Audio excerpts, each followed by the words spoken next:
Bom dia, bom dia, bom dia, bom dia, aqueles ouvintes da Rádio Sara Brasil FM, programa Doses Milionárias, começando aqui agora, estamos ao vivo, de segunda a sexta-feira, melhor rádio deste planeta.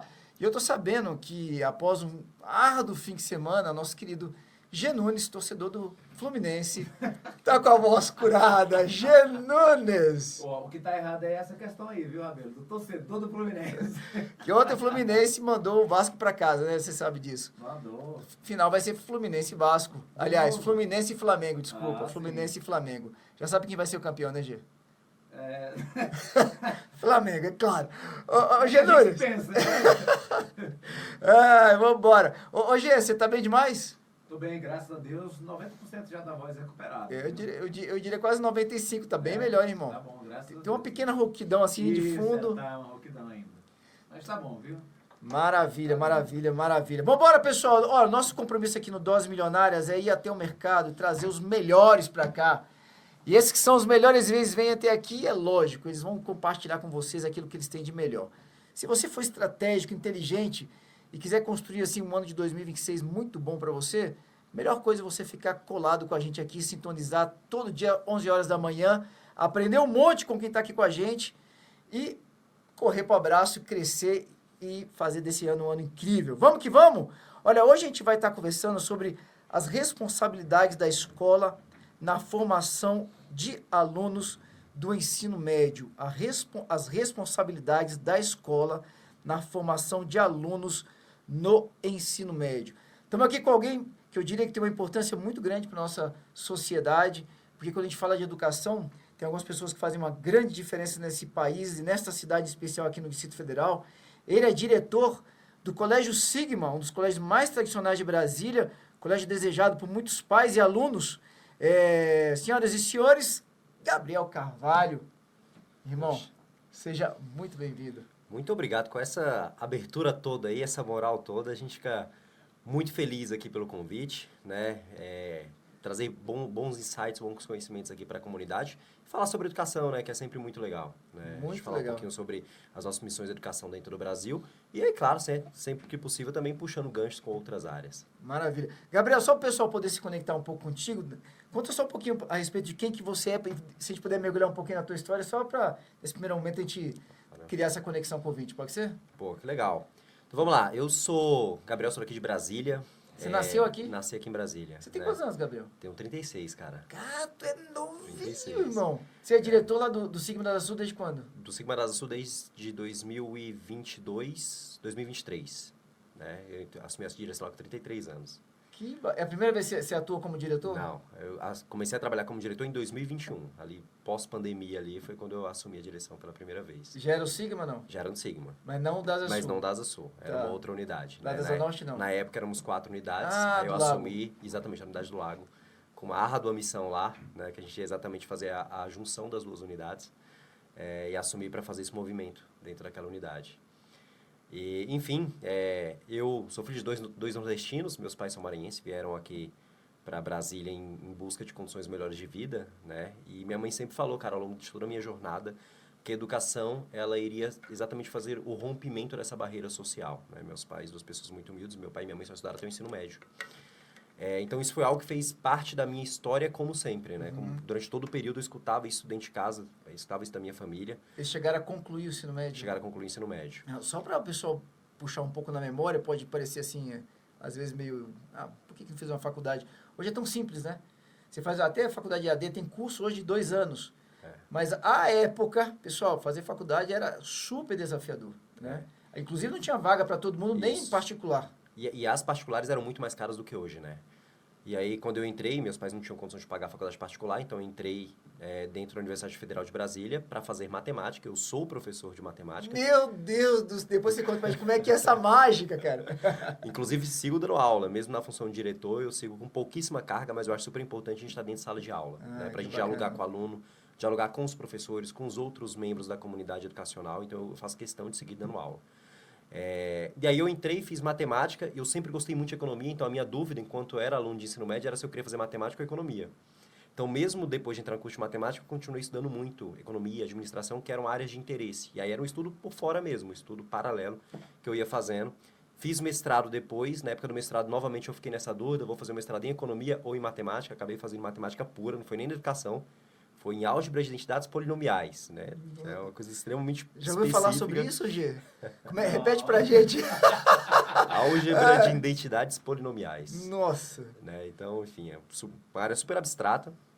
E aí, assim, desde quando eu me formei ali com 20 anos de idade, eu comecei a dar aula. Dava aula para alunos sempre da terceira série do ensino médio. Gabriel, vamos bem devagar aqui, que você tá dando susto na gente aqui, cara. Você se formou em matemática com 20 anos de 20 idade. anos. O curso são o quê? 4 anos? São 4 anos, mas eu fiz em 3. Exatamente, eu acelerei o processo ali porque eu queria começar, queria e precisava, né, começar a trabalhar logo. Então, eu adiantei muita matéria para formar rápido. E aí eu formei e já comecei a trabalhar no Sigma. Eu entrei no Sigma, na verdade, como estagiário. E quando eu me formei, de imediato, eu virei professor da casa. Que bacana. E aí eu fiz toda a minha trajetória ali dentro. Como eu sempre tive esse interesse em administração, economia, eu sempre fui estudando isso. E até que em algum momento surgiu essa oportunidade, né? Foi um processo a nível nacional, né? Nós fazemos parte do Grupo Salto, então eles têm um processo de contratação de diretores que não é só para aquele colégio específico, eles fazem um processo seletivo a nível nacional, que vai gerar que você é direcionado para uma escola de formação de diretores. Eu participei desse processo, eram 5 fases, passei, e aí eu assumi a direção ali quando eu estava nos meus 31 anos, exatamente fazendo a transição de carreira, e estou aqui desde então, né? Estou nessa função de diretor escolar, tá? Então, sigo ali dando algumas reuniões de matemática, importante, mas hoje a minha carga geral é focada na direção escolar. Que legal. Me conta aqui, cara, existe alguma explicação, pelo menos na tua percepção, e depois você conversa com outras pessoas da área também, por que é tão desafiador a questão da matemática? Porque tantos alunos têm essa dificuldade? Cara, assim, tem alguns pontos que eu acho que gera isso. Acho que o principal ponto é que a matemática é uma ciência que ela é construída através de blocos de conhecimento. O que eu quero dizer com isso? Se você não aprendeu bem um conceito de história quando estava no 6º ano, e você vai estudar lá na sua 2ª série do ensino médio, você consegue aprender história mesmo que você não tenha aprendido bem aquele conceito. Então, por mais que tenha uma ordem cronológica e você aprender tudo facilita, você não tem um pré-requisito tão determinante. Na matemática, os pré-requisitos são muito fortes. Então, se você tem um furo em qualquer etapa da sua fase de vida educacional, isso vai continuar te acompanhando. Então, se o aluno aprende bem a matemática em alguma série, isso vai gerando um prejuízo, e aí é um efeito bola de neve. Só vai piorando, só vai piorando. Então, assim, lá no 3º ano, terceiro, 4º ano, quando o aluno começa a aprender sobre frações, não aprendi bem fração. Cara, quando chegar em expressão numérica, você vai ter problema. Em equação, você vai ter problema. Então, isso vai te acompanhando. Então, ela é uma ciência que ela exige uma continuidade muito grande e uma continuidade em qualidade. E aí, essa qualidade, claro, ela tem uma necessidade dos profissionais que estão fazendo isso. Então, a matemática ela é muito desafiadora porque se você tiver tido uma experiência de matemática com um professor de matemática ruim em alguma série, isso provavelmente te prejudicou para o resto da sua trajetória de vida ali dentro do seu estudo. Né? Então, esse é um fator que, para mim, é um grande complicador da matemática. Olha, peraí, se eu estiver errado, aí você me corrige, tá, Gabriel? Ou seja, algumas matérias, o professor que está diante da turma ali, ele tem uma certa influência no quanto que eu vou ser bom ou não. Agora, na matemática, essa influência é quase que fundamental. Exatamente. Na matemática, a influência é muito maior porque ela vai se alongar pelos próximos anos. Então, aquele professor passa, mas os conteúdos que ele ensinou continuam sendo pré-requisitos para os próximos anos. E aí, geralmente, quando você vai conversar em pessoas que têm problema com matemática, eles até conseguem falar quando o problema começou. Eles conseguem cravar. Então, o problema começou aqui. Aí tem 2 grandes momentos, né? Geralmente é quando começa a ver frações, número em cima de número, divisão, o que é isso. E depois quando aparecem as letras, né? Quando aparece o X ali no meio de uma expressão. Por que botaram letras em matemática? Ô, Genunes, por favor, explique. Por que botaram as letras? Hoje, viu, Rabelo? A mais B é igual a X. Cara... E aí esse é um fator que dificulta muito, né? Aí tem um outro problema aí, um pouco mais sistêmico até, que o ensino da matemática ele começa ali nos anos iniciais, né? Do 1º até o 5º ano. E esse ensino ele nasce com pedagogos. E aí muitas vezes esses pedagogos também são pessoas que não gostam de matemática. Tá. Uhum. E aí já começa a nascer ali um segundo pedagogia para problema. essa área de humanas, né? Então, tanto é que, por exemplo, no Sigma, a gente tem um processo de investimento muito grande em formação matemática para os professores de anos iniciais e educação infantil. Esse é, inclusive, um dos grandes pontos que a gente está investindo bastante dinheiro e tempo na formação delas. É interessante porque eu ouço algumas pessoas dizerem assim, Gabriel, se o aluno gosta de matemática, é bom em matemática, ele vai bem na escola. Uhum. Mas pelo que você está trazendo aqui, o professor que está ali, e aí por isso começa a importar muito mais a escola que você conhece, que você escolhe para o teu filho, porque o professor que está ali formando ele passa a ter esse papel, porque às vezes o gostar ou não gostar está muito associado ao quanto que eu consigo ter sucesso naquela matéria, né? Exatamente. O quanto você gosta em uma disciplina está diretamente ligado ao quanto você de fato aprende dela. Muitas vezes quando você vê uma pessoa falando, eu não gosto dessa matéria, é porque ela não aprendeu aquela matéria com a devida qualidade, né? E aí, o papel do professor é fundamental, né? Eu falo muito isso para os professores, informações para eles. O professor é uma das poucas figuras que a gente tem que ele, de fato, ele é atemporal. Assim, o marco que você deixa na vida de uma pessoa, você vai passar a minha estadia aqui na Terra, mas a marca do aprendizado vai continuar para muitas pessoas que eu lecionei. Então, o professor, ele tem essa responsabilidade, mas ele também carrega esse bônus, né? A gente deixa marcas que ficam para depois da nossa vida aqui dentro da Terra. Que legal. Ô, Gabriel, me conta aqui, você falou que ainda entra em algumas salas de aula, né? Você tem uma carga pequena, mas de vez em quando você está dentro de sala de aula. O que, a meu ver, é muito bacana, porque a gente passa por muitas mudanças, né? A própria percepção da garotada muda, chega a tecnologia, muita coisa eu imagino que mude, e você tem que se adaptar a isso. Hoje você está em sala de aula de que ano? Terceira série do ensino médio. Tá, você na boca do gol ali, o pessoal que vai pro Enem, vestibular, último ano do PAS. Exatamente. Desde que eu assumi a direção, eu tenho trabalhado só em turmas de terceira série do ensino médio, né? É uma série que ela é mais desafiadora nessa responsabilidade, por outro lado é mais fácil do ponto de vista comportamental, né? O aluno já está mais maduro, já sabe o que quer, então ela é mais fácil de conduzir a turma.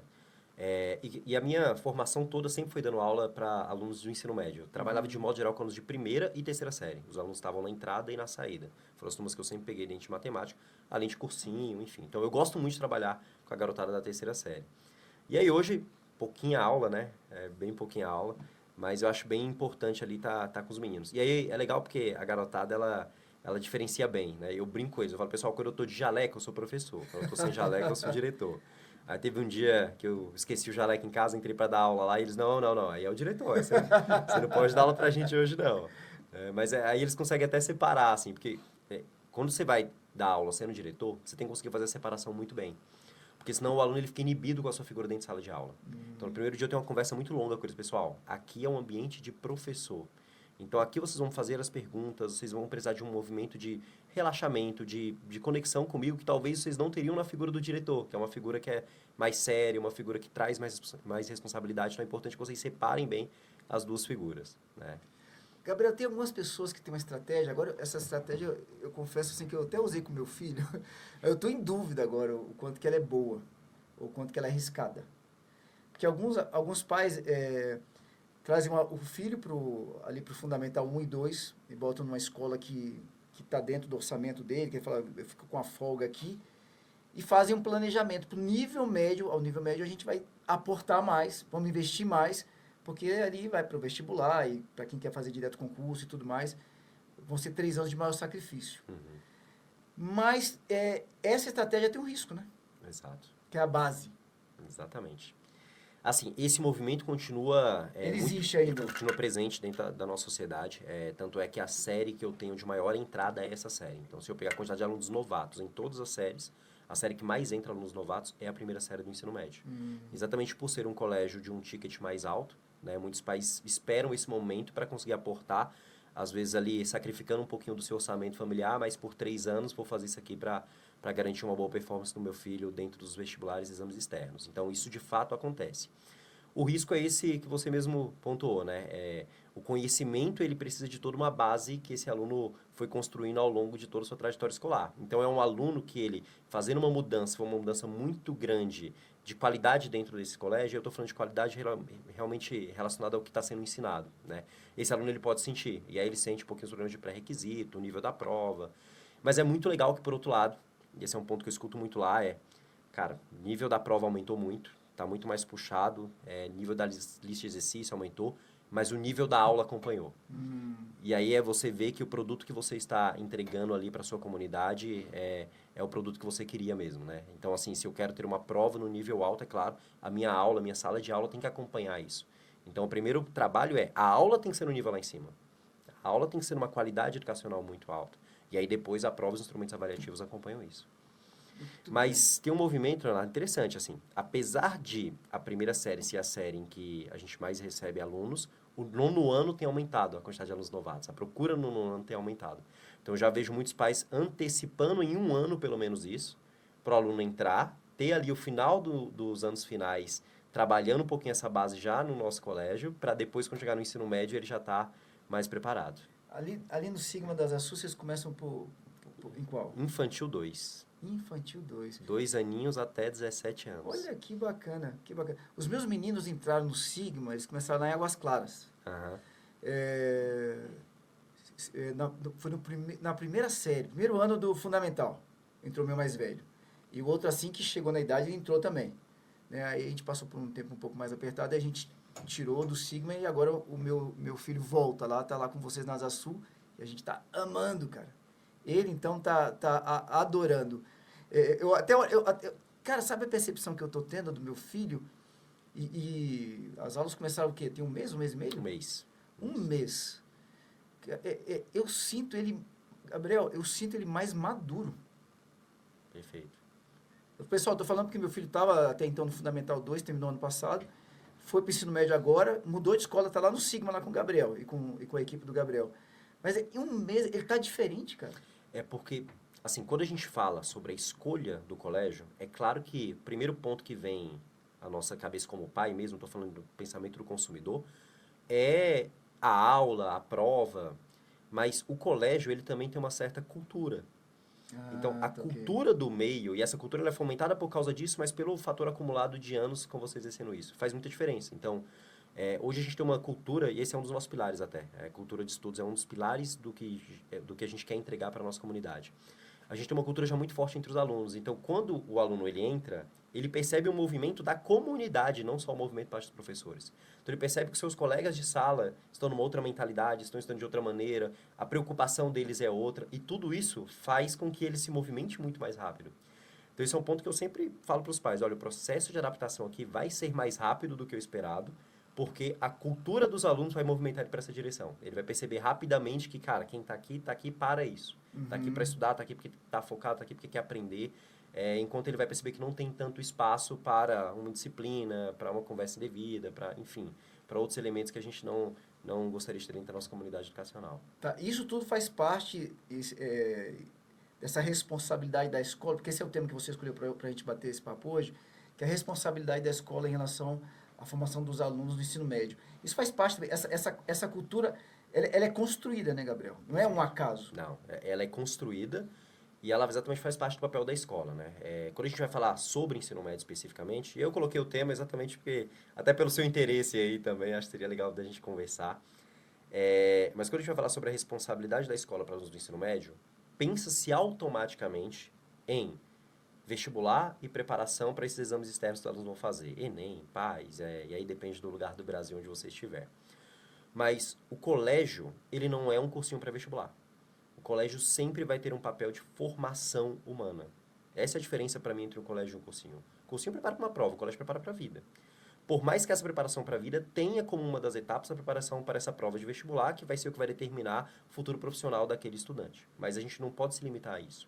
Então, como instituição de ensino, o que a gente tem que fazer é sempre alinhar essas duas coisas. Como é que eu vou estar preparando o aluno do ponto de vista técnico, que é isso que é a preparação para uma prova, mas também do ponto de vista de formação humana. Quais são os valores que eu quero entregar para esse aluno? Quem é o aluno que eu quero entregar ao final dessa jornada de ensino médio? E aí este é um ponto que a gente conversa muito, eu bato muito esse papo com a equipe. Pessoal, a gente tem uma responsabilidade de formação humana. Nós somos a última etapa de educação básica desse aluno aqui dentro da sua vida escolar. Quando o aluno sai daqui, ele sai daqui para a vida. Quem é que a gente vai entregar para essa vida? Quais são os valores, as responsabilidades, o perfil de aluno que a gente está entregando? Então, esse é um papel super importante que a gente tem que ter. E você só consegue fazer isso, Renato, com intencionalidade. É tendo clareza sobre isso. Porque aí você começa a pensar nas ações que vão fazer você chegar lá. Muito bacana. Como é que vocês fazem isso? Isso é dentro de sala de aula, junto com o professor? Isso são matérias à parte? Como é que você trabalha essa parte? Então, vamos lá. Isso acontece dentro de sala de aula com o professor, e aí é toda a etapa de construção da sua equipe de professor e treinamento. Os professores estarem alinhados com o que é a proposta pedagógica do colégio. Então, exemplo. eu tenho um projeto educacional que é o Sigma Mundi, que é um projeto de simulação internacional. E é claro que nesse projeto, os alunos eles vão estar simulando comitês internacionais mesmo. Então, imagino que vai ter um comitê da ONU, um comitê jurídico, comitê da Organização Mundial de Comércio, comitê de paz, enfim. Lógico que esse é um projeto de humanas. E aí, nesse projeto, eu estou desenvolvendo nesse aluno oratória, responsabilidade, senso crítico. O aluno ele não vai lá e só apresenta. Ele tem 8 semanas de treinamento com pessoas já formadas na área de relações internacionais, direito, para ele se preparar para esse projeto. Tem contato também, de repente, até no processo de escolha de carreira, então? Tem. E já faz toda a diferença na escolha. Muitos alunos do colégio acabam escolhendo direito, relações internacionais, por causa desse projeto. Mas esse é um projeto, claro, da cadeira de humanidades. Mas é o que a gente pontua lá. Todo mundo do colégio, mesmo professor de matemática, professor de física, tem que conhecer sobre o projeto para dialogar com ele, porque a formação ela é contínua, a formação é comum a todo mundo. Então, quando o meu professor de matemática sabe sobre isso e na aula dele puxa elementos e conversa, você está fazendo uma formação integral do aluno, porque você está integrando tudo isso. Né? Então esse alinhamento de equipe é super importante para você conseguir entregar todos os elementos que você acha que são necessários dentro da jornada daquele aluno. Muito interessante, cara, muito interessante. Porque às vezes a percepção que as pessoas têm, se fala muito, né? Tal escola é muito conteudista. Aí fica parecendo que não tem espaço para esse tipo de trabalho. Mas não, né? Não, essas coisas elas podem andar super juntas, assim. Até porque dentro de um projeto como esse aluno ele vai estar desenvolvendo um repertório que vai ajudar ele numa redação, que vai ajudar ele numa questão do Enem. Então, essas coisas elas podem andar juntas. É só você estrategicamente conseguir aliar elas, né? Então, exemplo. A gente tomou uma decisão estratégica lá, já estamos indo para o 3º ano dessa decisão, que esse projeto deixou de valer nota. Por quê? Nós entendíamos que a gente quer que o aluno siga estudando para a prova. Então, a partir do momento que esse projeto ele vale nota, o aluno ele para de estudar para a prova porque ele vai ter aquela pontuação garantida. Tá. E aí, quando a gente foi fazer isso, houve... E aí, não só interno, né? Comunidade. Muitas pessoas, poxa, os alunos não vão participar. Os alunos não vão querer porque não vale nota. Como é que o aluno vai passar 8 sábados em formação sem ganhar um ponto por isso? E a gente batia muito na tecla. O aluno vai participar pelo aprendizado. Ele vai participar porque ele vê a intencionalidade e o quanto ele cresce com esse projeto. O que aconteceu no final é que cresceu o número de alunos participantes. Você está de brincadeira. Cresceu o número de alunos participantes. Vocês fizeram essa alteração ano passado? Foi no outro ano. Ano E aí o número de alunos participantes cresceu. Olha que bacana, cara. Então, assim, quando você, novamente, tem intencionalidade, conversa, dialoga com o aluno, e você tem um projeto que o aluno percebe a qualidade dele, independente de valer pontuação ou não, ele vai participar. E aí isso é você olhando estruturalmente o que eu quero entregar. Então, assim, eu quero entregar performance para o meu aluno, eu quero entregar o conteúdo para que ele consiga ir bem no vestibular. Então, quando o meu projeto substitui uma nota, esse aluno claramente é um adolescente. Ele deixa estar para a prova, ele deixa o conteúdo completamente de lado e vai focar só no projeto. Então, como é que eu vou fazer para esse aluno continuar estudando? A processo avaliativo vai ter que continuar existindo, mas eu vou dar ainda mais robustez para a parte de aprendizado desse projeto, ao ponto de que o aluno vai querer participar mesmo que não vale nota. E as duas coisas andam juntas. Que interessante. Isso faz parte da cultura. Isso é fruto da cultura de vocês, né? Porque vocês têm uma cultura de crescimento, eu diria que vocês formam vencedores, né, Gabriel? Isso faz parte da cultura e da comunidade. Por exemplo, quando a gente tomou essa decisão, é claro que os alunos reclamaram. Então, pô, mas a gente não vai ganhar nota. Mas os pais não. Os pais vinham e falavam, não, é isso mesmo que a gente quer. Por quê? A gente já tem uma cultura estabelecida, inclusive com as famílias. A família, se o caminho para a gente chegar nesse resultado é esse, podem tomar essa decisão. E aí, quando a gente chegou para os alunos e conversou, e explicou para eles de maneira clara o que acontecia, eles falaram, não, tudo bem, a gente concorda. A gente entende que esse vai ser o melhor caminho. E aí baixou essa primeira reclamação que eles levantaram. Então, é a formação de longo prazo que a gente vai estar fazendo.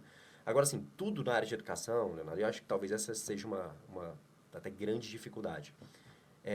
Tudo na área de educação é feito com um olhar de longo prazo, assim. Você não consegue fazer nada na área de educação estalando o dedo de um dia para o outro, exatamente porque existe um processo de formação dessa cultura que faz isso acontecer. Então, essas políticas que a gente está fazendo internas, elas são viáveis por todo um processo de construção histórica que a gente foi fazendo no colégio.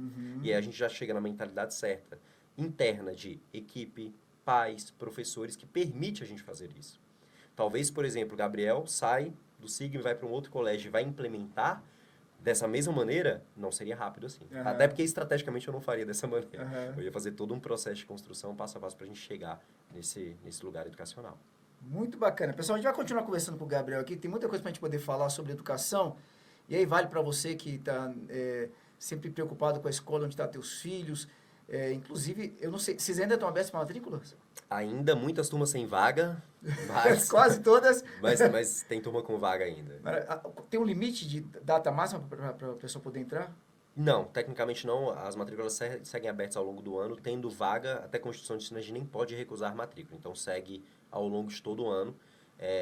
Pedagogicamente, eu instruo para os pais, se forem fazer uma mudança ainda agora, que faça até o mês de março, porque aí mudar em abril, mudar em maio é muito difícil para não se adaptar. Passada essa janela, é melhor esperar o meio do ano para fazer uma mudança de colégio. Maravilha. Gabriel, a gente vai pro rápido break. Quem quiser dar uma espiadinha nas tuas redes sociais, como é que faz? Professor Gabriel C é meu Instagram.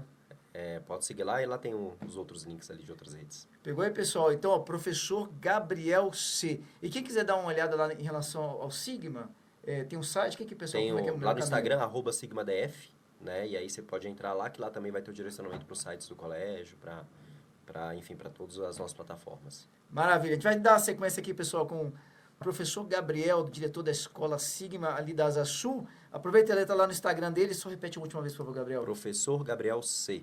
Professor Gabriel C. C de Carvalho. C de cara. O professor é todo mesmo, né? Não é Professor prof, não. todo. Professor Gabriel C. A gente vai pro rápido break, daqui a pouquinho a gente volta com o nosso querido professor Gabriel Carvalho aqui do Sigma. Vamos lá, G. Nunes.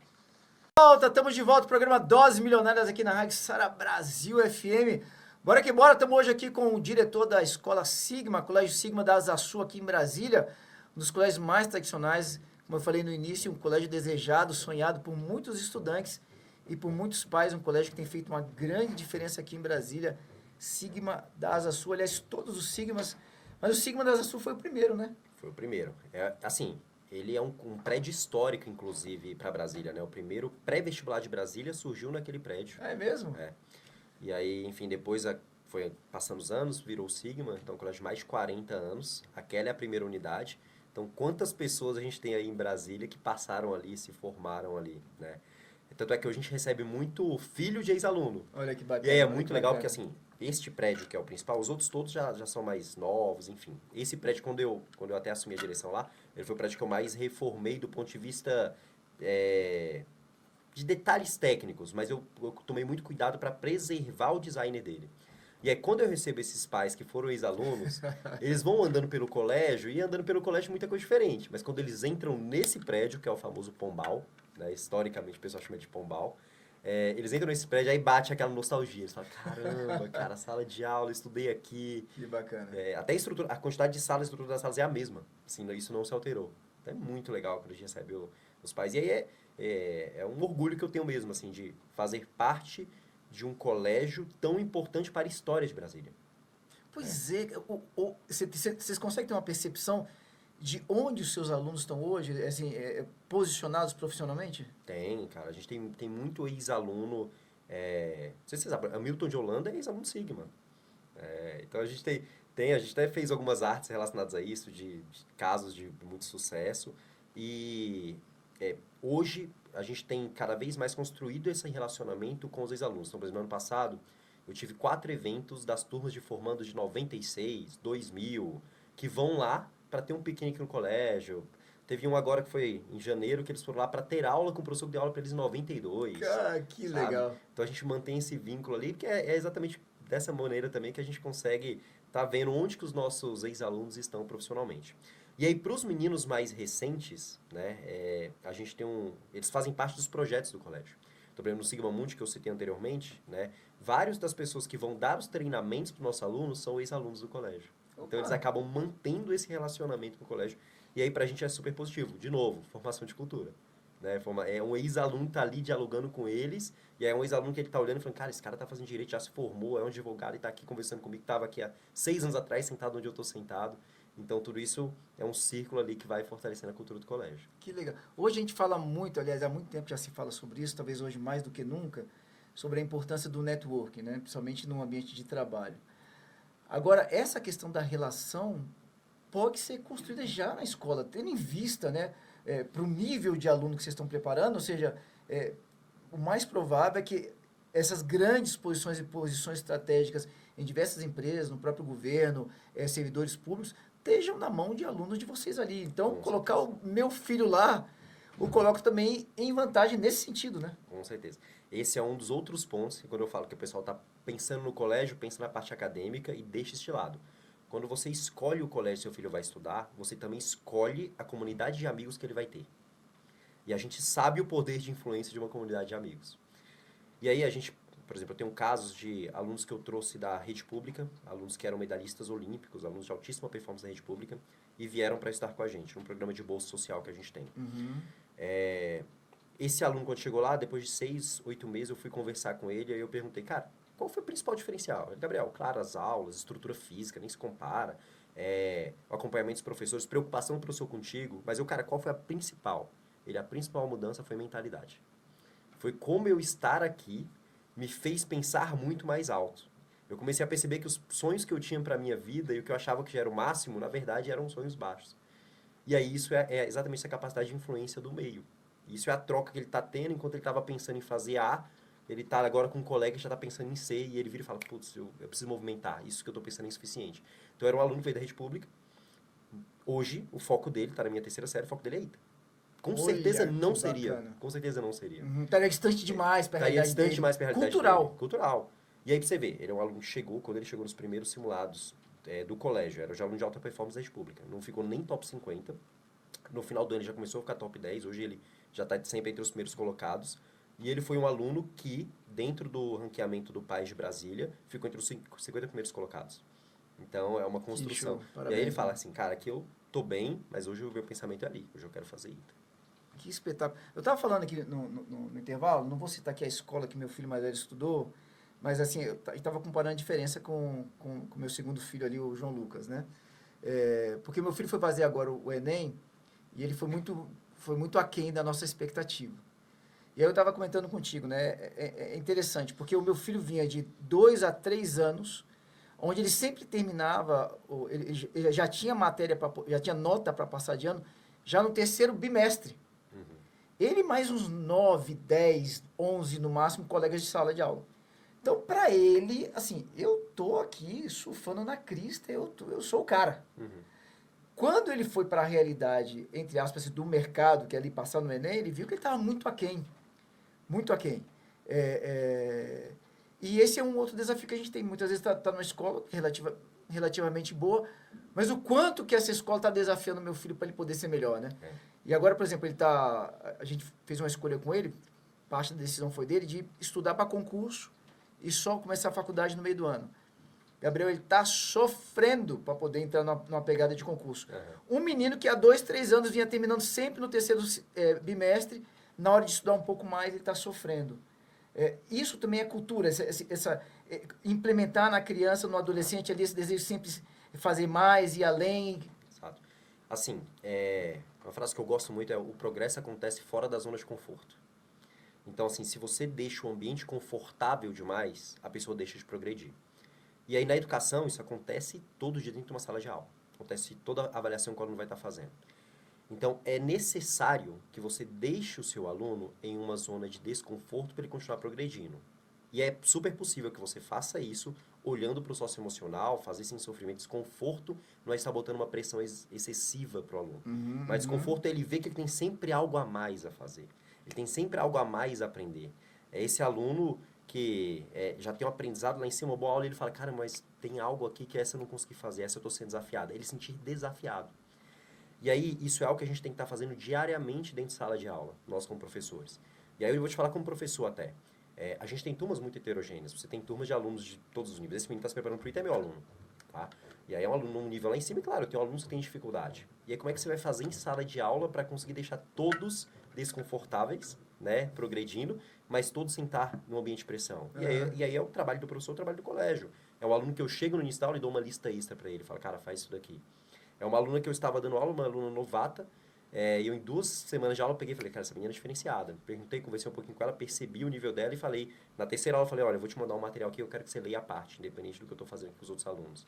Então, é esse movimento que a gente tem que estar fazendo para o aluno ele estar querendo sempre progredir, né? Ficar confortável demais, principalmente na mentalidade de alunos de ensino médio, de jovens, significa parar, significa não dar o próximo passo. Então, a gente precisa estar sempre fazendo essa movimentação. E aí, Gabriel, como é que vocês fazem isso no colégio? Um pouco desses movimentos que eu falei com vocês, tendo turmas de diferentes níveis. Então, a gente tem turma para os 30 primeiros lugares do simulado, eles têm aulas extras no sábado de manhã. Isso gera já um ambiente do aluno querer fazer o simulado levando a sério, que destrava isso. E a aula dessa turma é lá em cima, o nível, né? Para esse menino ele perceber que ele sempre tem algo para estar aprendendo, mas ele não pode parar naquele conhecimento que já parece o conhecimento necessário, porque ele foi bem dentro de uma sala de aula. Os nossos alunos fazem simulados a nível nacional, ele consegue ver, não só dentro do nosso colégio, mas de outros 200 colégios participantes, como é que está o nivelamento deles, qual seria o ranqueamento deles. E aí tudo isso vai gerando esse desconforto para o aluno perceber que ele pode sempre indo além. Né? E aí assim os meninos preparam e seguem estudando. A premiação daqueles que vão melhor no simulado é estudar mais, é ter mais aula. Extra, sábado de manhã, aí claro, sem nenhum custo, né? A gente custeia tudo isso para os alunos. E aí a gente dá isso de prêmio para eles. E acredite, eles se degladiam por essas vagas nessa turma e a galera quer estudar. E para eles é uma questão de mérito mesmo, assim, sabe? Eles saem orgulhosos, pô, fiquei dentro dessa turma porque eu consegui bem no simulado. E a gente fala, ó, o próximo simulado é uma outra rodada, então todo mundo tem chance o tempo inteiro de estar participando. Né? Que bacana. Esse do sábado pela manhã é só pro terceiro ano? Todas as turmas do ensino médio. É uma turma do primeiro, uma do segundo, uma do terceiro e uma turma do Enem. Então, são 4 turmas que a gente tem ali para preparar essa galera. E aí, de novo, né, Leonardo, assim, dentro da área de educação, tem uma discussão até sobre esses ranqueamentos. Poxa, mas como é que você vai fazer esse ranqueamento? É um problema fazer o ranqueamento de alunos? Depende de como você faz. Se você faz, preservando a identidade dos alunos. 2, tendo um cuidado para não gerar uma exposição. E 3, com a mentalidade adequada, isso funciona super bem. Volto a falar, se eu saio, vou no outro colégio, que não está com a mentalidade e a cultura do nosso, implemento isso, provavelmente não daria certo. Uhum. Então, você tem toda uma etapa de construção. Este plano de criar essa turma a gente criou no segundo semestre do ano passado. Foi 1 ano e meio de fazendo vários ajustes para a gente falar, não, agora dá para a gente rodar essa turma. E a gente começou a rodar no meio do ano passado. Pois é, agora você traz isso, a gente vê os pais questionando a respeito dessa questão, né, dessa avaliação. Mas isso está muito próximo, ou talvez seja exatamente o que acontece no ambiente de trabalho. Vamos falar de concurso público, que é algo muito forte aqui em Brasília. Você vai entrar os melhores. Exato. Né? Eu lembro que minha irmã é médica. Eu lembro que ela foi fazer um concurso para o BRB. Tinha uma vaga, Gabriel. Uma vaga. Ela passou, ela foi a única. Assim, vários médicos concorreram, só cabia um. Uhum. E só não é nem os melhores, era só o melhor. Então, assim, prepará-los para aquilo que eles vão enfrentar daqui a pouco. É claro que você sempre tem que ter um olhar para o emocional do aluno, mas você não pode criar o aluno dentro de uma bolha. Porque depois ele sai dali e ele percebe que o mundo fora, o mundo externo, ele é muito mais feroz do que ele foi preparado. Então, quando eu falo que o colégio ele tem uma missão de preparar o aluno para a vida, envolve isso. Bacana. Envolve ele entender que sim, concordemos ou não concordemos, o ambiente lá fora é um ambiente competitivo. Uhum. Né? Ele vai para o mundo de trabalho, ele vai para a faculdade para um ambiente que vai ser competitivo, um ambiente que os melhores serão premiados. Então, é importante que ele tenha essa visão clara sobre isso. Né? O fato de você não concordar não faz com que não seja. Então, Perfeito. você tem que preparar o menino para isso. Hoje você tem quantos alunos em uma turma de ensino médio? Cara, varia de 40 até 50 alunos uma turma de ensino médio. Pois é, eu estou impressionado com isso daqui. Aí eu queria que você pudesse falar um pouco, porque quando você traz, e aí eu também, além do meu filho estudar lá, eu tenho uma amiga muito próxima que a filha está lá também com vocês e estão adorando, cara. Mas assim, quando você traz uma questão de personalização, porque esse desenvolvimento com o professor, e se puder falar um pouquinho como é que vocês fazem isso, para o professor poder perceber na turma como trabalhar de forma diferenciada dentro desse número de alunos. Mas você trouxe aqui o exemplo, por exemplo. O exemplo desse garoto que vai participar do ITA, por exemplo. Isso. Assim, tem uma série de camadas para você chegar aí. Uma camada, claro, que não tem como eu deixar, é a qualidade dos profissionais que estão ali. Então, assim, não é qualquer professor que vai conseguir, dentro de uma sala de aula, fazer a leitura da diferenciação dos alunos e fazer um ajuste sem comprometer o cronograma da aula. Uhum. Né? Não é qualquer professor que tem a capacidade e também tem a vontade de fazer isso, porque isso dá trabalho. Isso envolve eu em casa montar uma lista, montar uma preparação diferente, trazer para esse aluno. Então, a capacidade dos profissionais, ela é clara, ela é determinante para isso. E aí, na capacidade, envolve tanto no processo de seleção quanto na formação deles. O segundo ponto muito importante é que a formação do aluno ela não está só dentro de sala de aula. Ela está em toda a equipe que acompanha esse aluno. Então, lá no nosso colégio, a gente tem os nossos coordenadores educacionais. Muitos colégios têm aquela figura do orientador educacional e aí tem o coordenador pedagógico. Sim. A gente unifica essas duas figuras numa única pessoa. Por quê? Do ponto de vista técnico, o orientador educacional olha para o socioemocional. O coordenador pedagógico olha para o aprendizado. Qual é a nossa visão? Nossa visão é que não tem como você falar de socioemocional sem falar de aprendizado, não tem como falar de aprendizado sem falar de socioemocional. Então, uma única pessoa olha para os dois, mas olha para muito menos alunos. Então, nosso coordenador educacional, ele olha para um universo muito menor de alunos em comparação a outros colégios. Falando do ponto de vista métrico, para alguns colégios eles olham para metade ou às vezes até para um terço do que coordenadores e orientadores olham em outros colégios.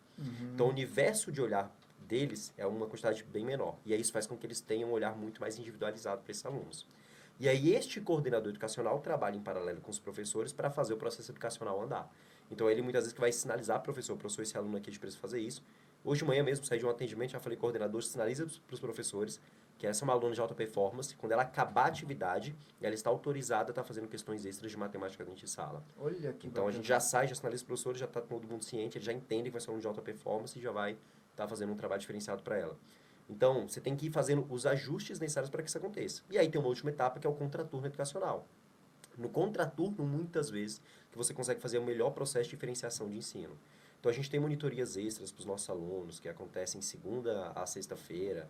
E aí, nessas monitorias, o professor ele consegue sentar mais lado a lado, ele consegue fazer uma aula mais diferenciada. Então, a gente consegue, por meio deste contraturno também, tá trazendo ferramentas extras para esse aluno estar se desenvolvendo. Cara, deixa eu falar sobre isso aqui. E aí, só mais uma, tá? Pode falar. Igual eu falei, porque aí alguns viram, pô, vai ter aquela turma T30 para os alunos que são os melhores colocados no simulado. Na outra ponta, tem uma turma de matemática básica para os alunos que têm dificuldade de matemática. Então, assim, você, por meio dos produtos pedagógicos que você tem dentro do seu colégio, você consegue também fazer essa diferenciação. Eu vou abrir uma turma para aluno de alta performance ou eu vou abrir uma turma específica para os alunos que precisam relembrar produto notável, fatoração. Então, você vai fazendo os ajustes. Então, estrategicamente, você consegue atuar fazendo diferenciação de ensino. Com a tua equipe de profissionais, existe uma cultura, um discurso, tipo, nós vamos preparar os melhores?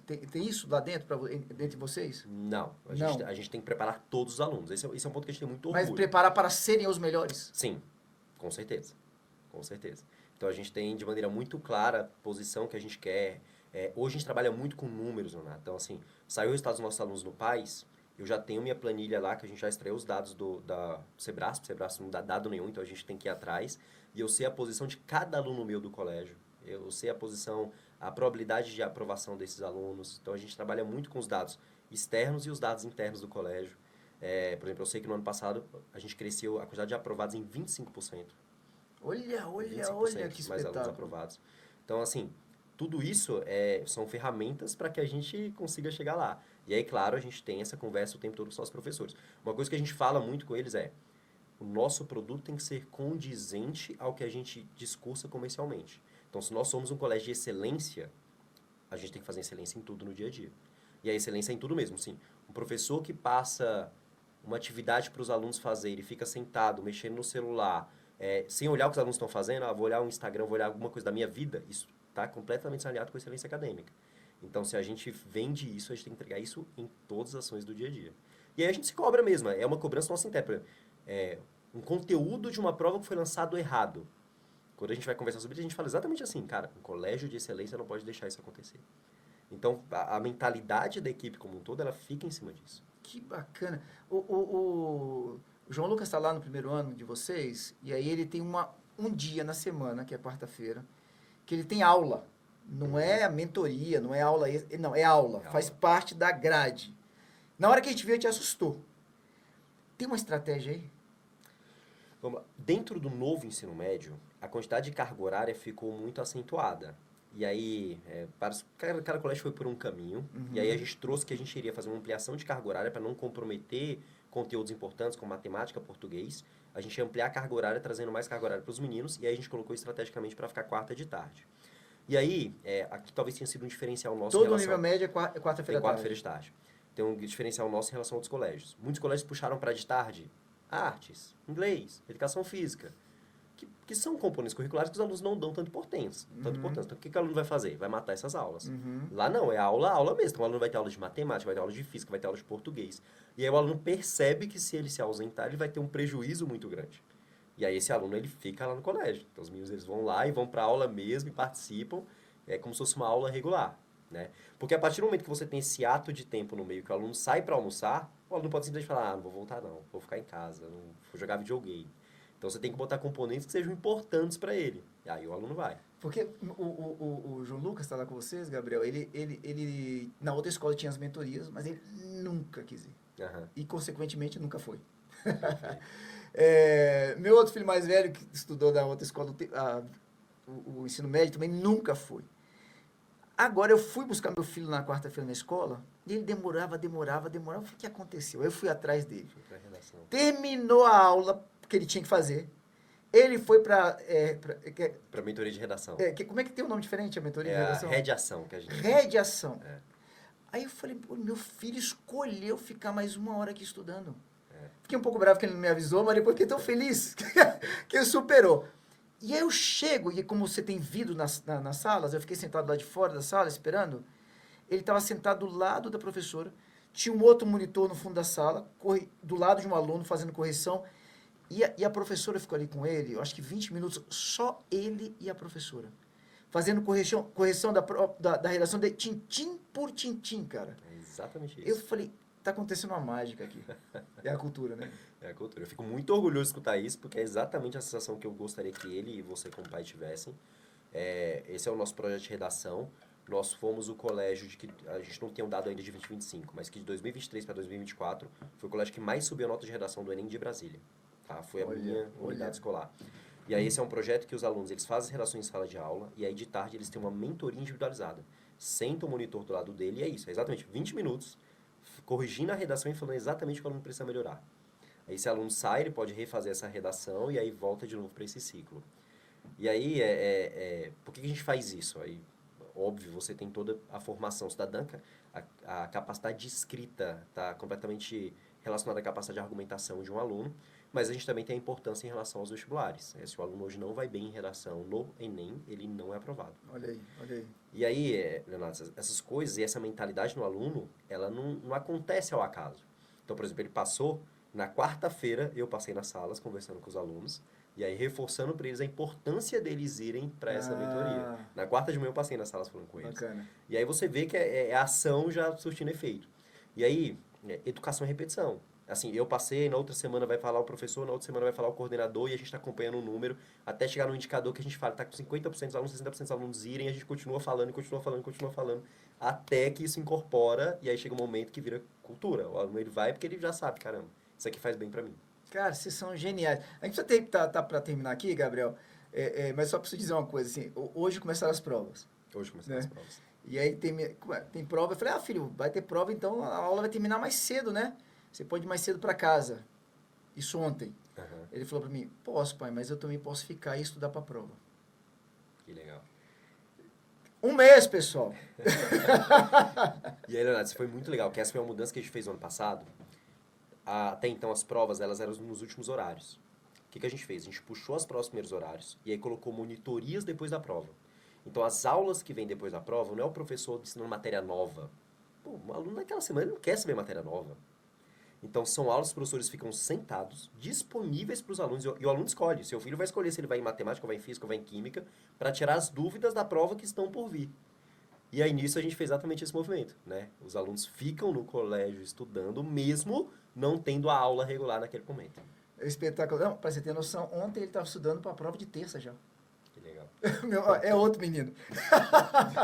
Coisa boa. 1 mês só aí, pessoal. É espetacular. A gente está super feliz. Parabéns, cara. Parabéns. Eu queria falar aqui com um veículo de comunicação. Tem muita gente acompanhando aqui a nossa conversa. Quero dar os parabéns para você, Gabriel. Parabéns para o nosso querido Thiago Diana lá no Sigma da Asa Norte. Eu já entrevistei a diretora de Águas Claras, mas não vou lembrar o nome dela. Gisela. Hã? É a Gisela. Gisela. Trocou ou não? Trocou. Então ela tem que entrevistar então aí. Pronto. Então a Gisela, mas parabéns pelo trabalho do Sigma. Vocês têm realmente formado gente com grande diferencial, gente muito competente para estar à frente de empresas, de órgãos aqui no Brasil. Parabéns pelo trabalho, cara. Parabéns. Agradeço, fico muito feliz aí. Vamos fazer um convite para o pessoal poder conhecer lá a escola? Pô, vamos lá. Se você, ouvinte aí, você que está assistindo, quiser conhecer o colégio, pode ir lá, bater na porta. A gente tem sempre uma equipe disponível para estar apresentando o colégio para as famílias. E caso queira também, dá para fazer via agendamento, tá? Pode entrar em contato por telefone ou então online pelo nosso site, e aí ali você consegue fazer a solicitação, o pessoal agenda, e aí você pode visitar e conhecer o nosso colégio, tá? Inclusive aberto aos sábados, sábado o colégio segue aberto exatamente para fazer agendamento de visitas de pais novos. Maravilha, pegou aí, né, pessoal? Lá o Instagram da escola, como é que é? Instagram, @SigmaDF. Fácil, pessoal, Sigma DF. E, Gabriel, quem quiser falar contigo, cara, ó, vale a pena conversar com o Gabriel sobre gestão, sobre educação, conversa com ele sobre matemática. Conversa com o Gabriel, vou falar contigo como é que é, Gabriel. Pode mandar lá no Instagram, @ProfessorGabrielC. Manda lá um directzinho que a gente conversa, bate um papo. Vai ser um prazer aí. Sempre bom falar sobre educação. Maravilha, professor Gabriel C lá no Instagram. G Nunes. Beleza, Léo. Fechou, viu? Obrigado, meu velho. Vontade de estudar? Deu até vontade agora. Gabriel, obrigado demais. Um abraço em toda a equipe. Continue com esse sucesso sempre aí. Parabéns, meu irmão. Obrigado. Pessoal, a gente fica por aqui. Obrigado pela audiência, obrigado pelo carinho, pela paciência. Amanhã, 11 horas da manhã, estamos de volta com o programa Doses Milionárias. Amanhã, nosso querido amigo Wilber vai estar aqui com vocês. Valeu demais. Obrigado, pessoal. Tchau, tchau.